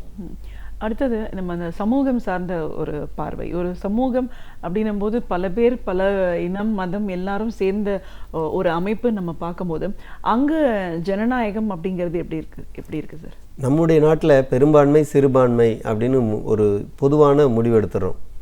அது பெரும்பான்மைக்கு சிறுபான்மை கட்டுப்பட வேண்டும் அப்படிங்கிற ஒரு விஷயத்தை நாம் ஓட்டு எண்ணிக்கையிலிருந்து தீர்மானிக்கிறோம். இது அப்படி அல்ல. எதிர்கருத்தை ஏற்று அங்கீகரித்து செயல்படுவதுதான் ஜனநாயக மரபு என்று சொல்லப்படுது. மாற்று கருத்து, எதிர்கருத்து, பல கருத்துக்களின் மோதல், இவை அனைத்துக்கும் இடமளிக்கக்கூடிய ஒரு இடம்தான் ஜனநாயகம் அப்படின்னு நாம் புரிஞ்சிக்க முடியும். அந்த எல்லா கருத்துக்களினுடைய மோதலுக்கும் இடமளிக்கக்கூடிய ஒரு இடம் ஜனநாயகம் என்று புரிதல் வருகிற போது இங்கு சிறுபான்மை பெரும்பான்மை அப்படிங்கிற சொல்லாடல் தேவைதானா என்கிற கேள்வி வருது. நம்முடைய நாட்டில் இந்தியா பல மொழிகளை கொண்ட ஒரு நாடு, பல இனத்தை கொண்ட ஒரு நாடு, பல வழிபாட்டு முறைகளை கொண்ட ஒரு நாடு. பல சாதி இருக்குது. ஒரு சாதிக்குள்ளேயே பல பண்பாட்டு நடவடிக்கைகளை பின்பற்றுகிற ஒரு நாடாக இருக்குது. நீங்கள் தமிழ்நாடுன்னு எடுத்துக்கிறோம். அதில் சென்னையில் ஒரு பண்பாடாக இருக்குது, கன்னியாகுமரியில் ஒரு பண்பாடாக இருக்குது. இரண்டுமே ஒரு சாதியாக இருந்தாலும், ஒரு மதமாக இருந்தாலும், ஒரு மொழியாக இருந்தாலும் பண்பாட்டு நடவடிக்கை வேறு வகையில் இருக்குது. அப்படி வருகிற போது நாம் பொதுவாக பெரும்பான்மை ஜனநாயகம், சிறுபான்மை ஜனநாயகம் என்று எடுத்துக்கொள்வது, பெரும்பான்மையினருக்கான ஜனநாயகம் என்று எடுத்துக்கொள்வது நியாயமற்ற ஒன்றாக இருக்கும். எனவே அதை சரி செய்வது என்பது சிறுபான்மைக்கான கருத்துரிமையை மதித்து நடப்பது, அதே நேரத்தில் பெரும்பான்மையினரும் அந்த சிறுபான்மையினுடைய நலனை பாதுகாக்கக்கூடிய உணர்வில் இருக்கக்கூடிய வகையில் ஒரு நல்லிணக்கத்தை பேணுவது தான் சமூகத்தினுடைய விஷயமா இருக்க முடியும். இந்த இடத்துல நல்லிணக்கம் அப்படிங்கிற ஒரு வார்த்தை ரொம்ப ரொம்ப நீண்ட காலமாக இருக்கக்கூடிய ஒரு விஷயம். நீங்கள் நம்முடைய சமூகத்தில் பல வரலாறை பேசிகிட்டு இருக்கிறோம். நீங்கள் ஒருவருக்கான உரிமையை இன்னொருவர் மதித்து நடக்கக்கூடிய நடவடிக்கை நம்முடைய சமூகத்தில் காலங்காலமாக இருக்குது. அது ஐயப்பன் கோவில் பற்றி பேசுகிறாங்க. ஆன்மீகத்தில் பேசக்கூடிய நேரத்தில் ஐயப்பன் கோவிலுக்கு வழிபாட்டுக்கு பக்தர்கள் போகிறாங்க. கீழே வாபர் என்று சொல்லக்கூடிய ஒரு இஸ்லாமிய கடவுள் இருந்திருக்கிறார். இதே போல் பல வகைகளில் ராமரனுடைய ராமாயணத்தை படிக்கிற போது மனித இனத்துக்கு அப்பாற்பட்ட குரங்கு இனத்தினுடைய உதவியை பெற்று அவர் போராடி இருக்கிறார். அணில் என்கிற விஷயத்தை ஒரு உதாரணமாக சொல்கிறாங்க. இதெல்லாம் என்ன விஷயத்தை குறிப்பிடுகிறது? நாம் ராமாயணத்தை வெறுமனே ராமர் என்கிற ஒரு கடவுள் என்கிற அடையாளத்திலிருந்து புரிந்து கொள்கிறோம். இது ஏற்கத்தக்கதாக இருக்காது. குரங்கை அவர் மதித்திருக்கிறார், குரங்கு அவருக்கு உதவிகள் செய்திருக்கிறது. அணிலை அவர் மதித்திருக்கிறார், அணில் அவருக்கு உதவி செய்திருக்கிறது. பரஸ்பர ஒருவருக்கு செய்யக்கூடிய உதவியிலிருந்து தான் வர முடியும். நம்ம வீட்டில் வளர்க்கக்கூடிய நாயோ பூனையோ அது நம்மை மதிக்கிறது. எப்போது மதிக்கிறது? நாம் அதற்கு செய்ய வேண்டிய அனைத்து விதமான நல்லதையும் செய்யும்போது தான் அது நம்மை மதிக்கிறது, நம்மை எஜமானனாக ஏற்றுக்கொள்ளுகிறது, நம்மோடு சேர்ந்து வாழ சம்மதிக்கிறது. அப்போ இந்த மாதிரியான விஷயங்கள் அனைத்துமே மாற்று உயிரினமாக இருக்கிற போது, பிற பிராணியாக இருக்கிற போது அதையும் மதித்தல் முக்கியம் என்று சொல்லுகிற போது நாம் சமூகத்தில் இதர மதம், இதர ஜாதி, இதர மொழி எல்லோரையும் அங்கீகரிப்பது, வணங்குவது, மதிப்பது என்பது தேவை. அந்த அங்கீகாரம் நாம் கொடுத்து விட்டால் மோதல் என்பது இருக்க வாய்ப்பில்லை. எனவே ராமாயணத்திலிருந்து கடவுள் வழிபாட்டை மட்டும் எடுத்துக்கொள்வது பொருத்தமற்றது. ராமாயணம் சொல்லி தந்திருக்கிற பிற பிராணிகளோடு இருந்த நல்லிணக்கத்தை கற்றுக்கொள்வது ரொம்ப முக்கியம்னு நான் நினைக்கிறேன். ஜனநாயகம் பற்றி விரிவாக பேசியிருக்கோம். எங்கிருந்து இருக்கு, எதிலெல்லாம் இதில் தேவைப்படுது, இப்போ எந்த அளவுக்கு இது நடைமுறைப்படுத்தப்பட்டிருக்கு? இன்றைக்கு அதான் சொல்கிறேனே, ராமரை வழிபடக்கூடியவர்கள் ஜனநாயகத்தை நடைமுறைப்படுத்தலை. ராமர் பிற உயிர்களை மதித்தார். ஆனால் இன்றைக்கு ராம வழிபாட்டை சார்ந்தவர்கள் பிற மதங்களை அவமதிக்கிறார்கள். அப்போ இது நடைமுறையிலே நிறைய கோளாறுகள் பிடித்த ஒன்றாக தான் இருக்கிறது. அதே நேரத்தில் நம்முடைய ஆட்சியாளர்கள் நான் ஒரு நான் என்கிற அகங்காரம் வந்துடுது, ஆட்சியாளர்களுக்கு தேர்ந்தெடுக்கப்பட்ட பிறகு வந்துடுது. அது பெரும்பான்மை கிடைத்த அந்த விஷயத்திலேருந்து நாம் நம்முடைய தமிழ்நாடு சட்டமன்றத்தையும் பார்க்குறோம், இந்திய நாடாளுமன்றத்தையும் இப்போது பார்த்துட்ருக்குறோம். அப்போ இந்த பின்னணியிலிருந்து ஆட்சியாளர்கள் முன்வைக்கக்கூடிய இந்த ஜனநாயக நடைமுறைப்படுத்துதல் என்பது அங்கேயே எனக்கு பெரும்பான்மை இருக்குது, அதனால் எதிர்க்கட்சியினுடைய கருத்தை நான் கேட்க வேண்டியதில்லை என்கிற நடைமுறை வந்துடுது. இதுவே ஒரு தவறான விஷயந்தான். நீங்கள் ஆரோக்கியமான விஷயத்தை, மக்களுக்கான கொள்கை சார்ந்த முடிவை எடுப்பதில் அனைத்து ஒரு பிரதிநிதி இருந்தால் கூட, சட்டமன்றத்திலோ நாடாளுமன்றத்திலோ ஒரு பிரதிநிதி இருந்தால் கூட, அவருடைய கருத்தை சொல்லுவதற்கு உரிய அனுமதியை வழங்கி அதிலிருந்து நாம் முடிவெடுப்பது தான் பொருத்தமானதாக இருக்க முடியும். அந்த ஒரு உறுப்பினருடைய கருத்தை கூட ஏற்க வேண்டும் என்பதுதான் சட்டமன்ற நாடாளுமன்ற ஜனநாயகமாக இருக்க முடியும். ஏன்னா அவரை தேர்ந்தெடுத்தது என்பது அந்த குறிப்பிட்ட சட்டமன்ற தொகுதியினுடைய மக்கள், அந்த குறிப்பிட்ட நாடாளுமன்ற தொகுதியினுடைய மக்கள், அந்த மக்களுடைய உரிமைக்கு, தேர்ந்தெடுத்த உரிமைக்கு நாம் மதிப்பளிக்கணும். அந்த ஒரு நபர் சார்ந்த விஷயம் அல்ல இது. அப்போ அந்த வகையில் நாம் பார்க்கிற போது அவர்களுடைய கருத்தை அங்கீகரித்து அதிலிருந்து கொள்கை முடிவு எடுப்பது அப்படிங்கிற தேவை இருக்குது. அந்த கொள்கை முடிவுக்கு தயாராக இல்லாததுனால தான் நடைமுறைப்படுத்துவதில் இன்றைக்கு பிரச்சனைகள் முன் வந்திருக்கு. சமீபத்தில் அண்மையில் ஏற்பட்டிருக்கக்கூடிய சட்டமன்ற நடவடிக்கைகள் கூட அத்தகைய ஒரு பிரச்சனைக்குரியதாக தான் மாறி இருக்குங்கிறத பார்க்கலாம். சட்டமன்றம் பற்றி பேசும்போது இப்போது அதை பற்றின விமர்சனங்கள் நிறைய இருக்கிறத பார்க்குறோம். செய்தித்தாள்கள்லையும் சரி, ஊடகங்கள்லையும் சரி, சட்டமன்றத்தில் ஜனநாயக மாண்பு முழுமையாக மதிக்கப்படலை அப்படின்ற ஒரு விஷயம் உண்மைங்கிற அளவுக்கு எல்லாரும் பேசுனாங்க. இது நீங்கள் எப்படி பார்க்குறீங்க சார்? அதான் சொன்னேன் நான், ஒரு விஷயத்தை நீங்கள் புரிஞ்சுக்கணும். சட்டமன்ற ஜனநாயகத்தை ஒரு அரசியல் கட்சி மதிக்கணும் அப்படின்னு சொல்லும்போது அந்த கட்சி தன்னுடைய கட்சியினுடைய ஜனநாயகத்தை எப்படி மதிக்குது, உட்கட்சி ஜனநாயகத்தை எப்படி மதிக்குது? அநேகமாக தமிழகத்தில் முன்னுக்கு வந்திருக்கக்கூடிய ஒரு அரசியல் கலாச்சாரம், தமிழ்நாடு சுயமரியாதை இயக்கத்தினுடைய ஒரு தொட்டில். இங்கிருந்து உருவான பல விஷயங்கள், இங்கு நம்முடைய அரசியல்வாதிகளுக்கு என்ன சுயமரியாதை தற்போது தமிழகத்தில் இருக்கிறது? ஆளும் கட்சியினுடைய அந்த நடவடிக்கைகள், சட்டமன்றமே ஆளும் கட்சி தலைவரை புகழ்பாடுகிற, ஒரு குறிப்பிட்ட தலைவரை புகழ்பாடுகிற மன்றமாக மாறிவிட்ட பிறகு அங்கு அவர்கள் உட்கட்சி ஜனநாயகத்தை எப்படி மதிப்பாங்க? அதனால தான் அவர்களால் ஒவ்வொரு எதிர்க்கட்சி உறுப்பினருடைய உரிமைக்கும் மதிப்பளிக்க வேண்டும் என்கிற உணர்வு வரல. அம்பேத்கர் சொன்னார், ஒரு மதிப்பு, ஒரு மனிதன் ஒரு மதிப்பு.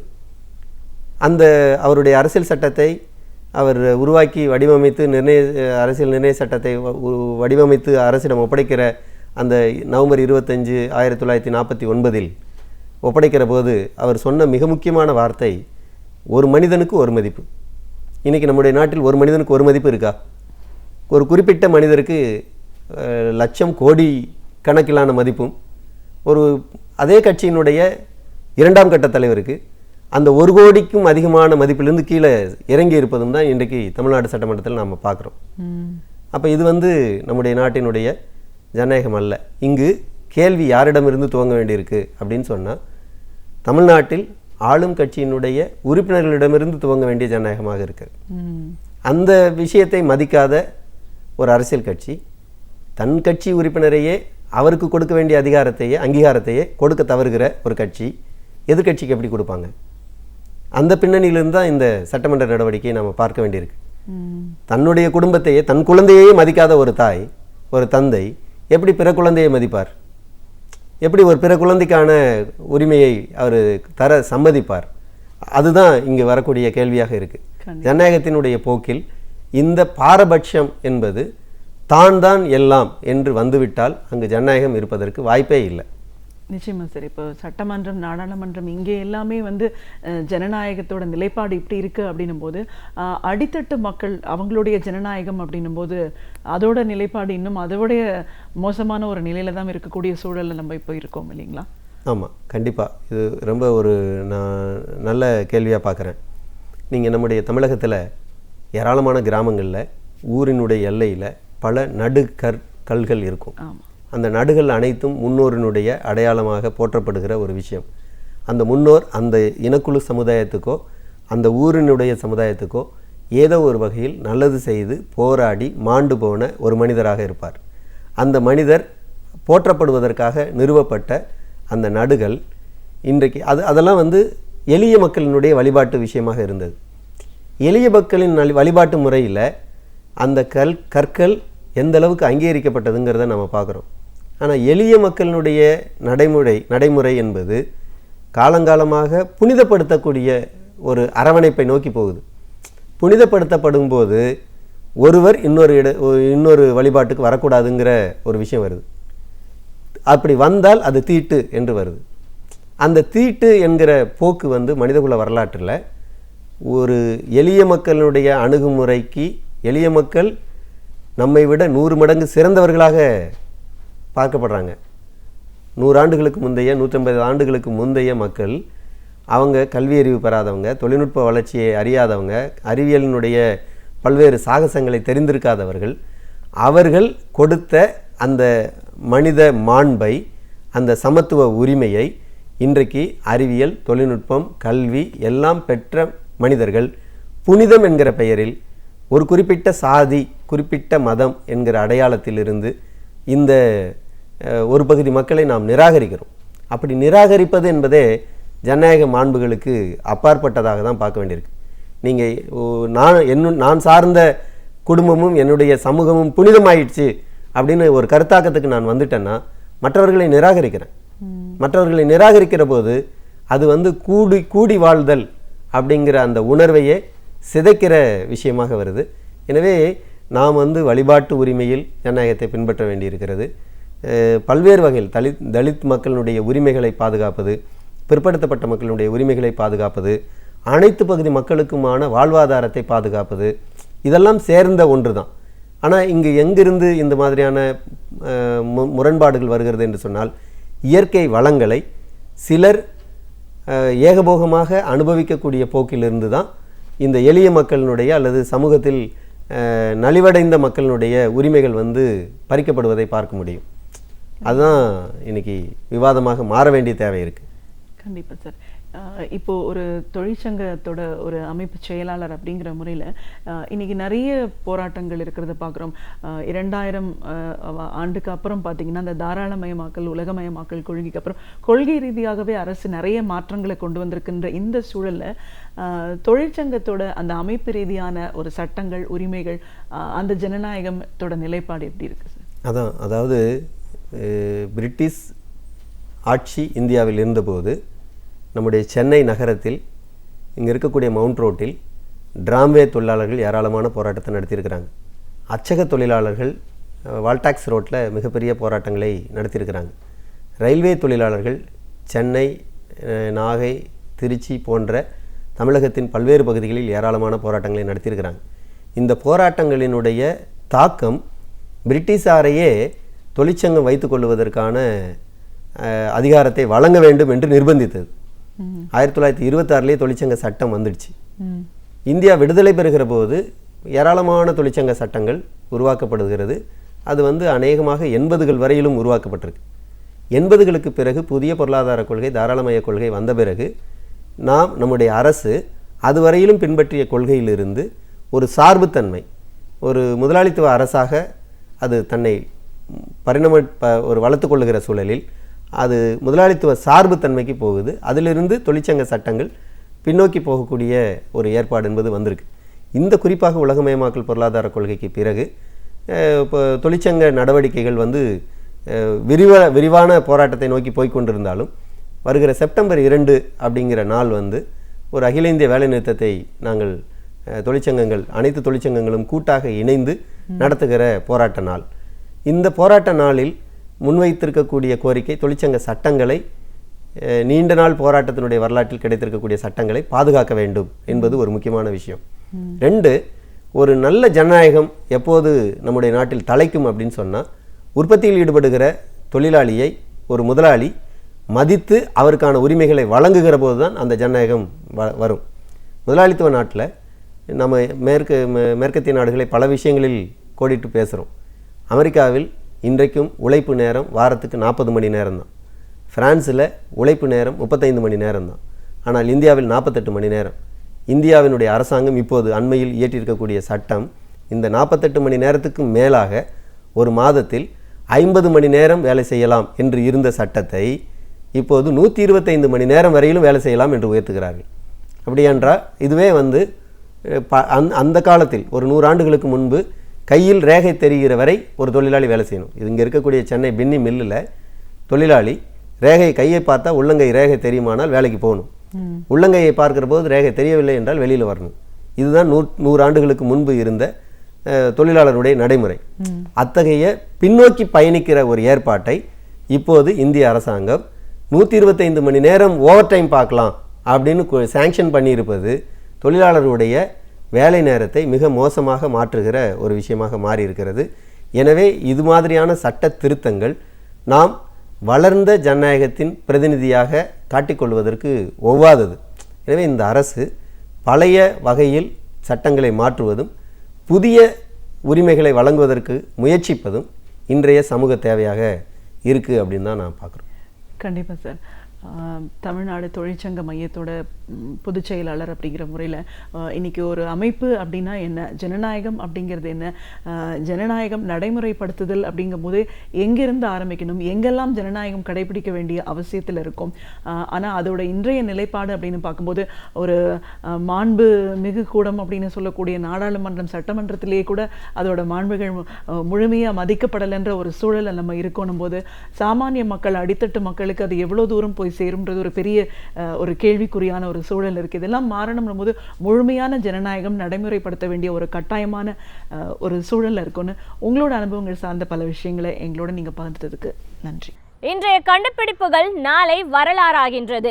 கண்டுபிடிப்புகள் நமக்கு பரிச்சயமான போதிலும் வரலாறுகளை நாம் மறந்து விடுகின்றோம். அவ்வாறாக நாம் மறந்த வரலாற்றுகளை நம்மிடையே பகிர்ந்து கொள்ள வருகிறார் பேராசிரியர் சுபவீரபாண்டியன் அவர்கள். நாம் விடியலிவா நிகழ்ச்சியின் அடுத்த பகுதியாக வரவிருப்பது ஒன்றே சொல் நன்றே சொல்.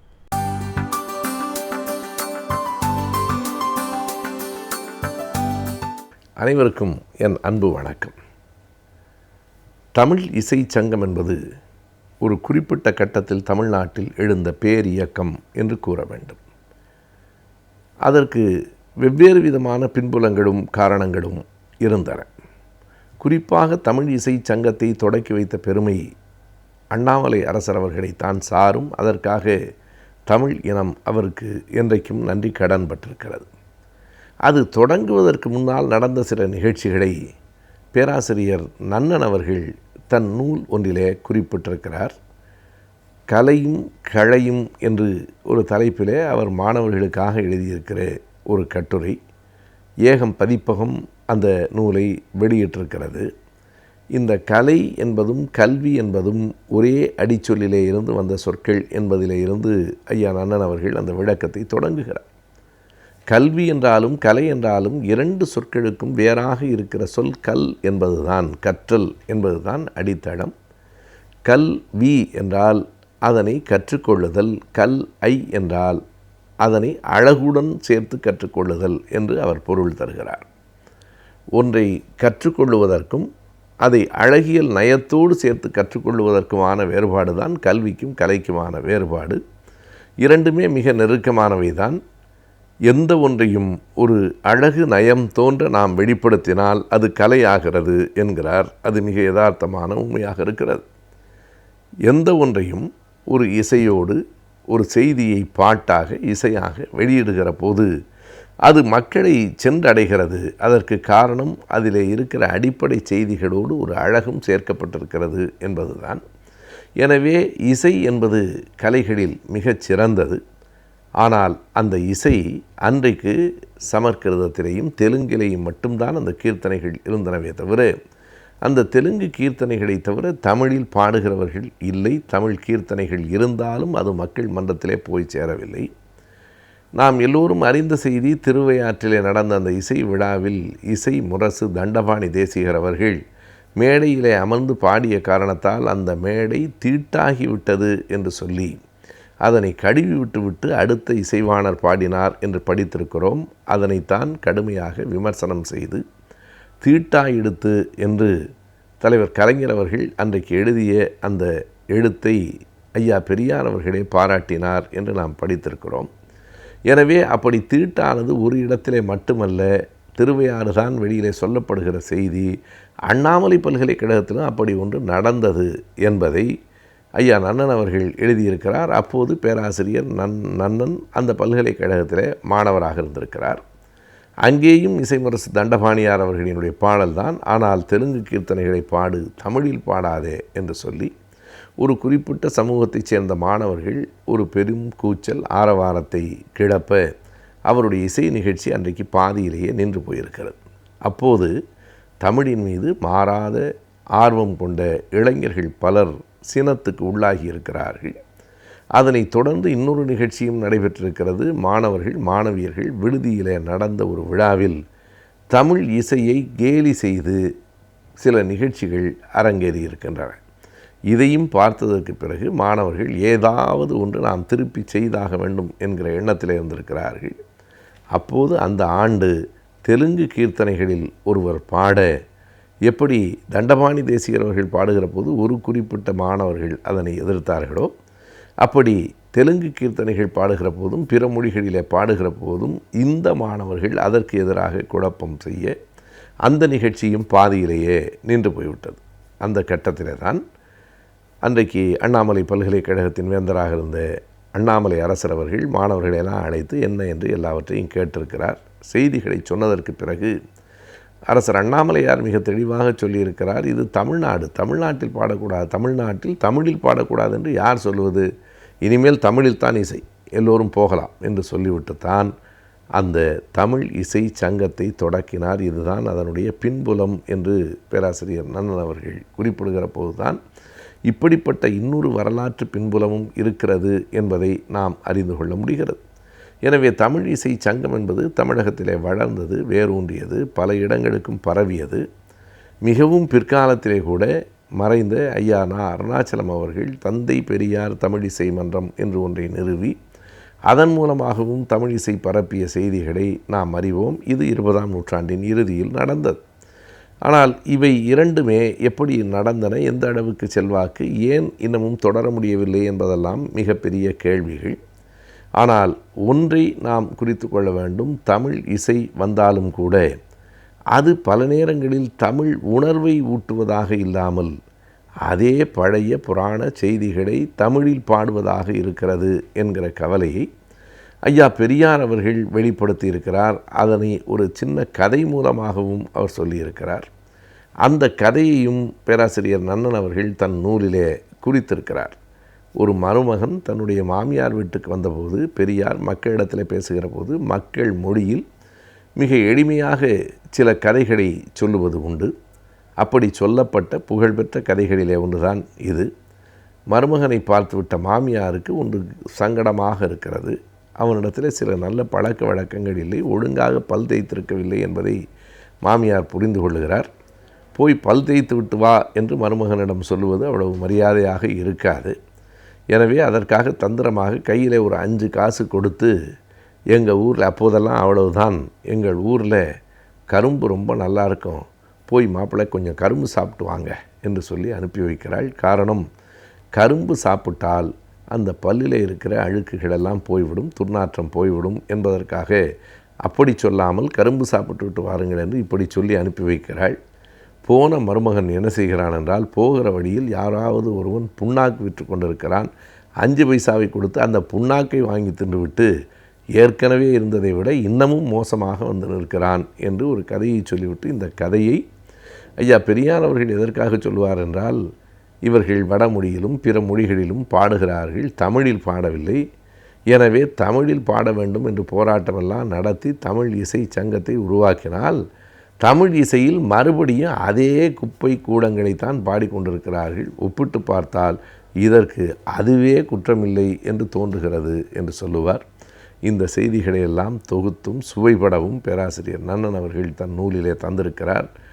எந்த ஒன்றும் எளிமையாக வந்துவிடவில்லை, எல்லாம் ஒவ்வொரு போராட்டத்துக்கு பின்னாலே தான் வந்திருக்கிறது என்கிற உண்மையை நாம் உணர்ந்து கொள்ள வேண்டும். தமிழ் இசை என்றால் ஏதோ அடுத்த நொடியே அரங்கேற்றப்பட்டு விட்டது என்று கருத வேண்டியதில்லை. தமிழ் இசையை மண்ணில் அரங்கேற்றுவதற்கு, தமிழ்நாட்டில் அரங்கேற்றுவதற்கு ஒரு போராட்டம் தேவைப்பட்டிருக்கிறது. அது மாணவர்களால், தமிழ் உணர்வுள்ள மாணவர்களால் தொடங்கப்பட்டு அண்ணாமலை அரசர் அவர்களால் நிறைவேற்றப்பட்டிருக்கிறது. ஈவேரா பெரியார் அவர்களும் அதனை தங்களின் மாநாட்டில் ஒரு நாள் நிகழ்வாக 32 அப்போதெல்லாம் அவர் 38க்கு பிறகுதான் தந்தை பெரியார் என்று அழைக்கப்பட்டார். முன்பெல்லாம் ஈவேரா, தோழர் ஈவேரா என்று அழைக்கப்பட்ட காலத்தில் அவர் அந்த இசை மாநாட்டையும் ஒரு நாள் தங்கள் கட்சி மாநாட்டின் ஒரு பகுதியாக நடத்தியிருக்கிறார் என்பதும் மிக முக்கியமான வரலாற்று செய்திகள்.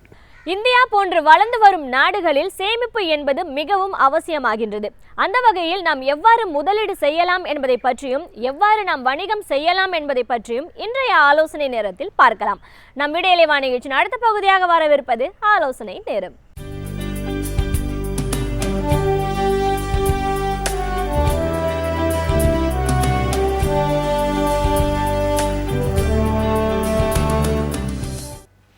வணக்கம். போன வாரம் நம்ம என்ன மாதிரியான பிஸ்னஸ்லாம் தேர்ந்தெடுக்கலாம், அதில் என்ன ஐடி துறையில் என்னென்ன தேர்ந்தெடுக்கலாம் அந்த மாதிரிங்கிறத பற்றி பேசினோம். என்ன மாதிரி கம்பெனி உருவாக்கணுங்கிறத பற்றி பேசினோம். இதில் நம்ம ஒரு வாரமும் ரொம்ப ஆர்டராக இந்த டாப்பிக்லேருந்து போகிறதில்ல. எது தேவையாக இருக்கோ அதுக்கேற்ற மாதிரி நம்ம அட்ஜஸ்ட் பண்ணி பேசிக்கிட்டே வரோம். ஸோ தட் இதுலேருந்து யார் தொழில் தொடங்குறாங்களோ அவங்களுக்கு வேண்டிய எல்லா இன்ஃபர்மேஷனும் டோட்டலாக பார்க்கும்போது கிடைக்கும். ஏன்னா ஒரே ஆர்டராக இதில் சொல்கிறதுக்கு உண்டான வாய்ப்புகள் கிடைக்காது அதிகமாக. இப்போ பார்த்திங்கன்னா, இப்போது நான் ஐடியில் என்னென்ன துறைகள் தேர்ந்தெடுக்கலாம் அப்படிங்கிறத நம்ம பேசினோம். அதில் பார்த்திங்கன்னா மேரேஜ் கேட்ரிங்ஸ், மேரேஜ் சர்வீசஸ் எடுக்கலாம். அதில் ஒரு மேரேஜை நடத்துறதுலேருந்து ஆரம்பித்து இவங்களை புரோகிதர்களோ இல்லை மண்டபத்தை ஃபிக்ஸ் பண்ணுறது, ஃபுட்டு ஃபிக்ஸ் பண்ணுறதுலேருந்து எல்லாத்தையும் ஆரம்பித்து கண்டிப்பாக ஃபுல்லாக எல்லாத்தையும் பண்ணக்கூடிய சர்வீசஸ் நிறைய இருக்குது. அதே மாதிரி ஒரு எம்ப்ளாய்மெண்ட்டுக்கு வேண்டிய இது பண்ணலாம். இப்போ அக்ரிகல்ச்சர் செக்டாருக்கு நிறைய ஆப்பர்ச்சுனிட்டிஸ் இருக்குது. ஃபார்மிங் பண்ணலாம், கோட் ஃபார்மிங்கோ இல்லை கவு ஃபார்மிங்கோ இல்லை ஃபிஷ் மீன் வளர்க்குறது, இது மாதிரி நிறைய துறைகளை தேர்ந்தெடுக்கலாம். இந்த மாதிரி ஃபார்மிங் பண்ணும்போது உங்களோட முதலீடு கொஞ்சம் அதிகமாக போகும். நம்ம முதலீடு இல்லாத பிஸ்னஸ்லாம் பார்த்தோம்னா மேக்ஸிமம் சர்வீஸ் ரிலேட்டடாக இருக்கிறது எல்லாமே முதலீடு இல்லாமல் பண்ணலாம். ஒரு ரியல் எஸ்டேட் ஏஜென்சி பண்ணுறது, ஒரு ஃபைனான்ஷியல் கன்சல்டன்சி பண்ணுறது, இல்லைனா ஒரு எம்ப்ளாய்மெண்ட் சர்வீசஸ் ஏற்கனவே சொல்லியிருந்தோம். இப்போ இந்த இதில் பார்த்திங்கன்னா ஒரு இன்ஜினியரிங் கன்சல்டன்சி பண்ணுறது, நிறைய கன்சல்டன்சி ரிலேட்டடான துறையில் நீங்கள் நிறையா தேர்ந்தெடுத்து அதில் பண்ணுறதுக்கு வாய்ப்புகள் இருக்குது.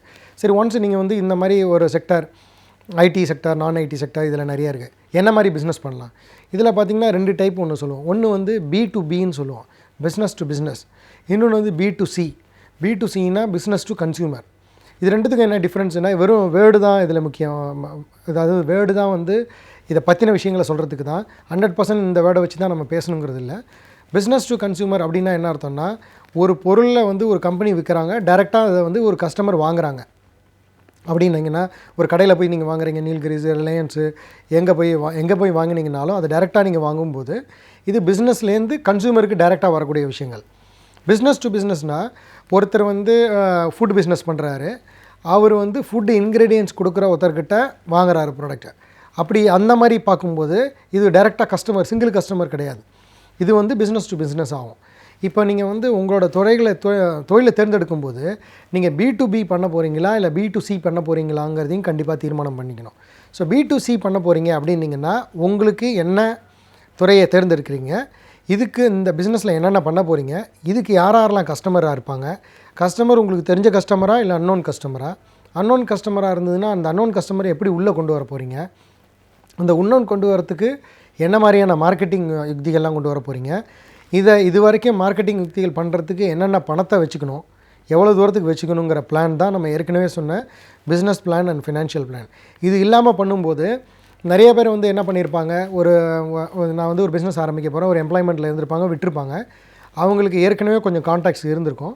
அந்த கான்டாக்ட்ஸில் அந்த ஒரு 10 பேர் சொல்லியிருப்பாங்க, நீ ஆரம்பித்தா நான் கண்டிப்பாக உனக்கு இந்த பிஸ்னஸை கொடுக்குறேன்னு சொல்லியிருப்பாங்க. அதை பேஸ் பண்ணி குறைஞ்ச ஒர்க்கிங் கேபிட்டலில் நமக்கு அடுத்த மாதத்துலேருந்து இந்த பிஸ்னஸ் வந்துடும், அடுத்த மாதத்துலேருந்து நமக்கு பிரேக் இவன் ஆகிடும்னு நினச்சிட்டு வந்திருப்பாங்க. அது கடைசியாக ப்ராக்டிக்கலில் போகும்போது எந்த பிஸ்னஸுமே உடனே அவ்வளோ சீக்கிரமாக வந்துடாது.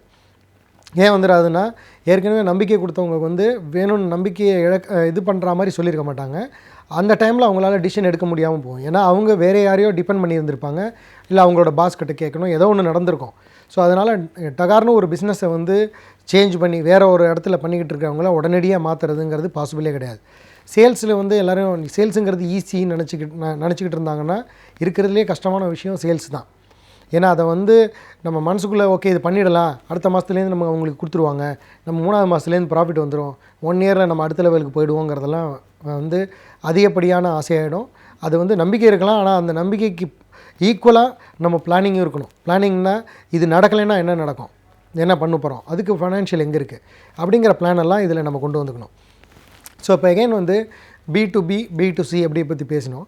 இந்த இதை தேர்ந்தெடுத்ததுக்கப்புறம் இந்த இதுக்கு உண்டான மினிமம் முதலீடு, நம்ம சொன்னது வந்து முதலீடே இல்லாமல் தொழில்னு சொன்னது வந்து இப்போ இந்த காலகட்டத்தில் மினிமம் ஒரு 50,000 1 லட்சம் இல்லாமல் எந்த தொழிலும் தொடங்க முடியாது. ஏன்னா இடம் பார்க்கணும், அதுக்குண்டான மினிமம் ஆஃபீஸில் வரக்கூடிய டெலிஃபோன், ஏசி தேவைன்னா இது என்னவாக இருந்தாலும் மினிமம் வேணும்.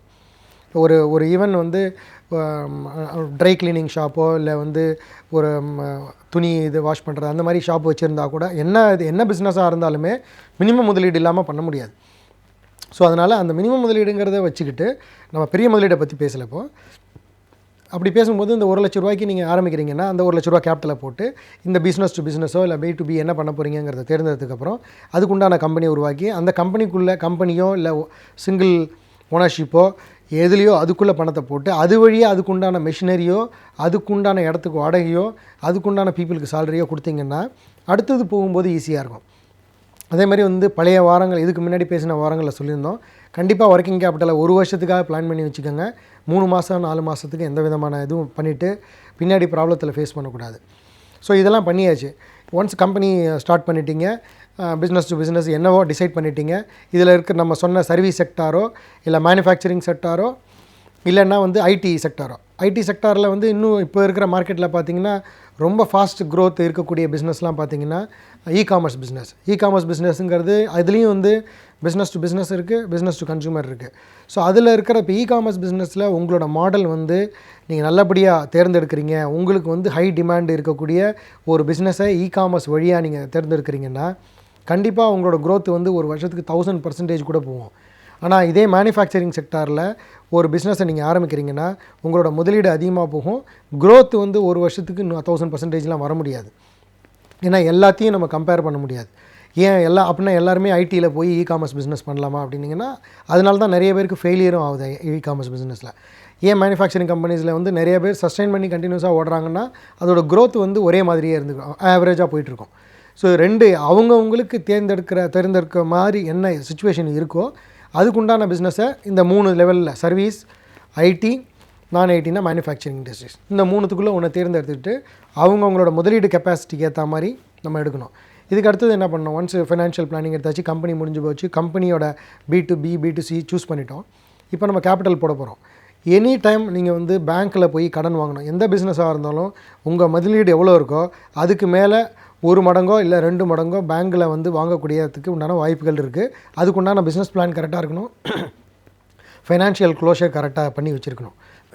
அப்படி பண்ணும்போது நீங்கள் வந்து ஒரு 1 லட்ச ரூபா போடுறீங்கன்னா பேங்க்கில் வந்து 2 லட்ச ரூபா வரைக்கும் கடன் கொடுக்கறதுக்கு உண்டான வாய்ப்புகள் இருக்குது. இப்போ நான் சொல்கிறது தான் 100% அவங்க கொடுத்துருவாங்களா அப்படிங்கிறதுனா இல்லைங்க. அந்தந்த துறைக்கு அந்தந்த தொழிலுக்கு என்னென்ன முறை இருக்கோ அதுக்குண்டான விகிதம் படி தான் பேங்க்கில் கொடுப்பாங்க. பேங்க்கு வந்து அவங்க நினச்ச போது அப்படியே உடனே கொடுத்துட முடியாது. அது வந்து பப்ளிக்கோட பணங்கிறதுனால அவங்களுக்கு நிறையா ரூல்ஸ் அண்ட் ரெகுலேஷன்ஸ் இருக்குது.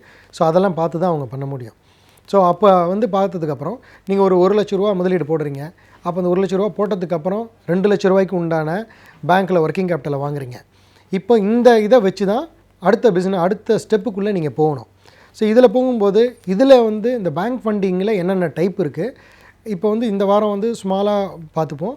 இதுக்கு மேலே வரக்கூடிய வாரங்களில் என்ன டைப் இருக்குது, ஈக்விட்டியில் என்னென்ன மாதிரிலாம் வாங்கலாங்கிறத மேலும் வர வாரங்களில் பார்ப்போம். நன்றி, வணக்கம். உளவியல் ரீதியாக நாம் கற்க வேண்டிய விஷயங்கள் ஏராளம் உள்ளன. அவற்றில் முக்கியமான சில விஷயங்களை நம்மிடையே பகிர்ந்து கொள்ள வருகிறார் டாக்டர் கார்த்திகேயன் அவர்கள். நம் விடியலைவா நிகழ்ச்சி நிறைவு பகுதியாக வரவிருப்பது கற்றலும் கற்பித்தலும்.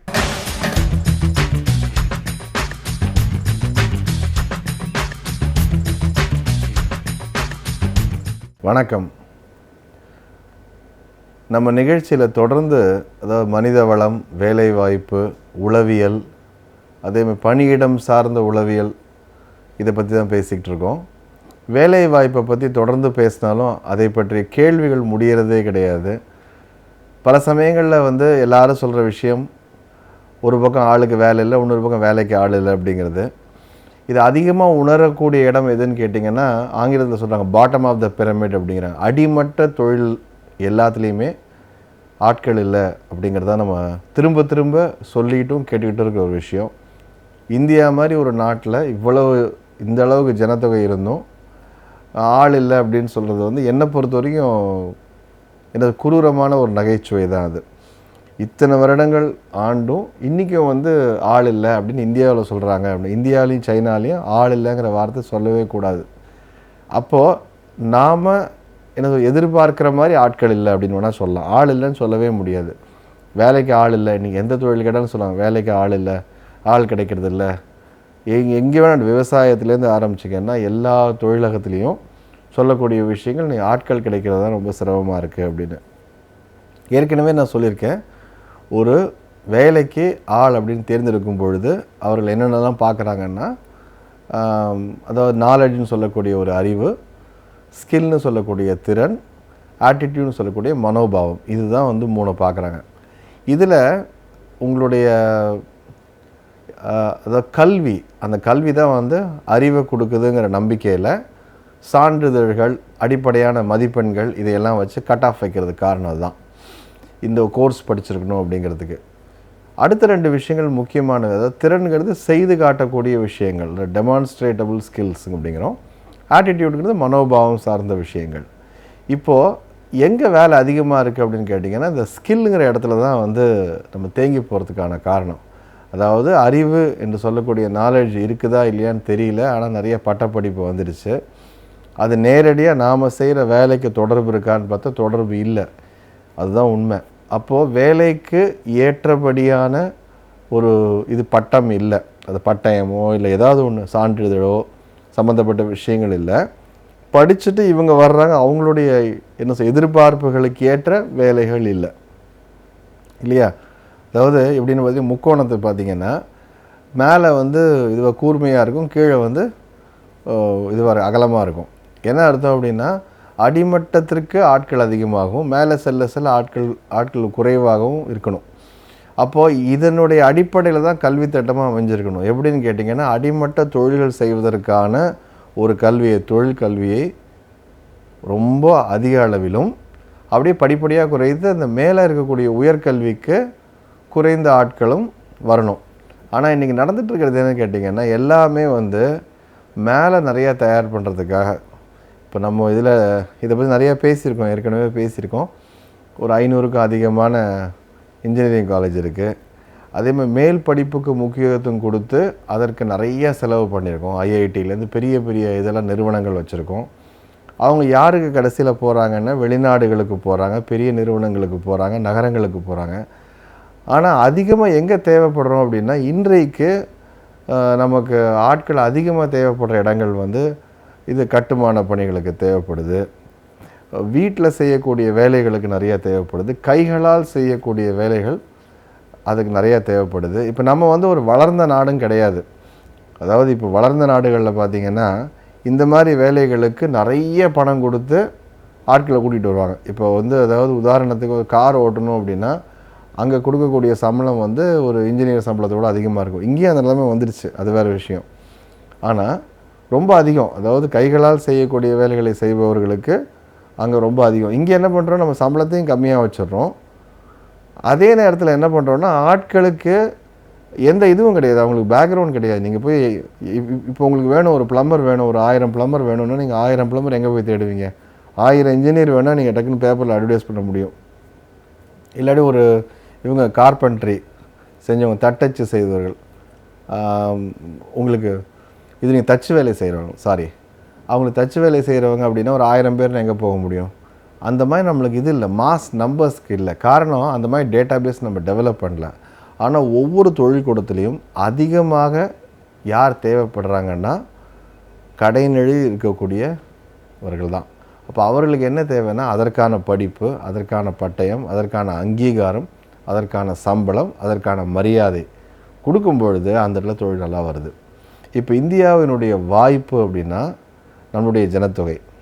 அப்போது உலகம் முழுவதும் வேலை செய்யக்கூடிய அளவுக்கு தொழிலாளர்களை உண்டு செய்வதற்கு இந்தியா போன்ற நாடால் மட்டும்தான் முடியும். இந்தியாவும் சைனா மட்டும்தான் உலகத்துக்கே தொழிலாளர்களை அனுப்பலாம். அந்த அளவுக்கு நம்மக்கிட்ட மக்கள் தொகை இருக்குது. ஆனால் உள்ளூர்லேயே நம்மளுக்கு எடுத்துக்க முடியாத அளவிற்கு ஒரு பக்கம் பஞ்சம். எங்கே வேணால் கேளுங்க, எங்கே வேணால் அவங்க என்ன பண்ணுறாங்க, திருப்பவும் வந்து சொல்லக்கூடியதுன்னுக்கிட்ட குறைந்தபட்ச ஊதியத்தை கொடுத்து அதிகமான உழைப்பை வாங்கிக்கலாம்னு நினைக்கிறமே ஒழிய இவர்களை ஒரு தேர்ந்த திறனான தொழிலாளிகளாக மாற்ற முடியுமா அப்படிங்கிறதுல பல ஆண்டு காலமாக சிக்கல் வந்து இன்றைக்கு கிட்டத்தட்ட ஒரு 5 ஆண்டு காலமாக என்ன சொல்கிறாங்கன்னா, இதுக்கு மேலே விட்டோன்னா ஒரு பக்கம் வேலையில்லா திண்டாட்டம், ஒரு பக்கம் வந்து என்ன சொல்கிறோன்னா ஆளுங்க இல்லை அப்படின்னு சொல்லிகிட்டே இருக்கோம், இன்னொரு பக்கம் ஆளுங்களுக்கு வேலை இல்லைன்னு சொல்லிகிட்டு இருக்கோம். அப்போ ரெண்டுத்துக்கும் நடுவில் இருக்கக்கூடியவர்கள் அண்டர் எம்ப்ளாய்மெண்ட்னு சொல்கிறாங்க. ஏதாவது ஒரு வேலை செய்கிறாங்க, படித்த படிப்புக்கு சம்மந்தம் இல்லாமல் அண்டர் எம்ப்ளாய்மெண்ட் இருக்காங்க, அன்எம்ப்ளாய்மெண்ட்டும் இருக்காங்க. விவசாயிகள் அதிகமான அளவிற்கு தற்கொலை செய்து கொள்வது உலகத்திலேயே இந்தியாவில் தான் அதிகம் நடந்திருக்கு. அதுவும் நல்லா வளர்ந்ததுக்கு அப்புறமா இந்த 20 வருஷம் இவ்வளவு இந்த அளவுக்கு வளர்ச்சின்னு சொல்கிறோம் இல்லையா, 20 ஆண்டு காலம் வந்து குளோபலைசேஷன்லாம் வந்ததுக்கப்புறமா ஆரம்ப கால ஆங்கிலேயர் காலத்தில் பஞ்சத்தில் இருந்ததை விட அதிகமாக லட்சக்கணக்கான பேர் இன்றைக்கி இறந்து போயிட்டுருக்காங்க அப்படின்னு கேட்டால் அடிப்படையில் அவர்களுக்கு ஏற்ற அப்போ என்ன அவர்களுக்கு ஏற்ற வேலையை கொடுக்க முடியல, அவர்களை நம்மளால் இது ஒன்றும் பாதுகாக்கவும் முடியல, அவர்களை வேறு தொழில்களில் பொருத்தவும் முடியல. அதுதான் விவசாயத்தை விட்டுட்டு இன்றைக்கி வர்றாங்க அப்படின்னா அடுத்து என்ன வேலை செய்யலாம் அப்படின்னா அதற்கான வேலையும் அவங்களுக்கு நம்ம வந்து சரியாக கொடுக்க முடியல, எங்கேயோ கடனிலையில் அவங்க தங்கி போகிறாங்க. இன்னொரு முக்கியமான விஷயம் என்னென்னா, அப்படி வர்றவங்க வந்து ஒரு 10 வருடத்துலேயோ இல்லை 20 வருடத்துலேயோ மேல்நிலைக்கு வர முடியுமானா வர முடியாது. தொழிலாளியாக இருக்க ஆரம்பம் எல்லா வயசுலையும் தொழிலாளியாகவே இருக்கான். தொழிலாளியாக இருந்து படிப்படியாக உயர்ந்து நான் சொன்ன மாதிரி மேலே அவனால் வர முடியுமா பிரமிடுனா வாய்ப்புகள் மிக மிக குறைவு. இன்றைக்கு அதாவது அவனுக்கு வந்து பணியை நிரந்தரம் செய்து ஒரு வேலை கிடைச்சாலே ஒரு பெரிய சாதனை என்று சொல்லக்கூடிய அளவில் தான் இன்றைக்கி இருக்குது. அப்போது அவன் அதுலேருந்து மேலே படித்து மேலே போய் அப்படிங்கிறது வந்து சான்ஸ் ரொம்ப குறையுது. அப்போ என்ன பண்ணுறாங்க, தொழிலாளராக போக வேணாம்னு முடிவு பண்ணுறாங்க. ஸோ எந்த அளவு இதுவாக இருந்தாலும் என்ன சொல்கிறாங்க, குறைந்தபட்சம் நேராக எல்லாம் அலுவலராகணும், மேலாளராகணும், இப்படி தான் பொறியாளர் ஆகணும் இருக்கவங்களையே கடைநிலை ஊழியம் செய்வதற்கு இன்றைக்கி ஆட்கள் இல்லை. காரணம் அவர்களுக்கான அங்கீகாரம், அவர்களுக்கான மரியாதை, அவர்களுக்கான சம்பளம் கொடுக்கப்படுவதில்லை. இந்த சிக்கலிலிருந்து எப்படி விடுபடுவது என்பதை பற்றி அடுத்த வாரம் பேசலாம்.